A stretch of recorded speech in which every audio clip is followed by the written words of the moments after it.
ذرا تصور کیجئے آپ کو کسی واٹس ایپ گروپ کے اندر رینڈملی ایڈ کیا گیا ہے.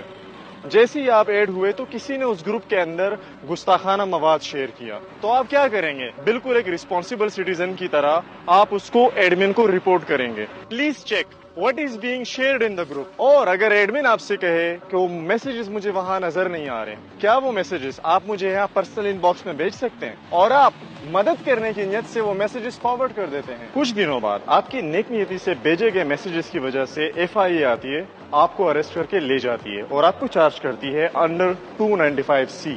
اگر آپ کو واقعی میں شوق لگا تو آپ کی اطلاع کے لیے عرض ہے کہ پورے ملک میں 400 سے زیادہ کیس رجسٹرڈ ہو چکے ہیں سملر پیٹرن میں، اور اس میں 400 سے زیادہ نوجوان جن کا میجورٹی تعلق مڈل کلاس اور لوور مڈل کلاس فیملی سے ہیں.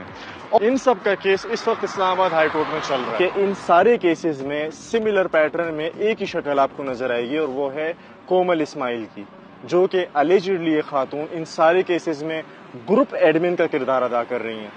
خاموشی جرم کا ساتھ دینے کے برابر ہوتی ہے. اس ویڈیو پیغام کو ریکارڈ کرنے کا مقصد محض آگاہی نہیں، بلکہ آپ بھی بلاسفیمی بزنس گینگ کے خلاف بھرپور آواز اٹھائیے.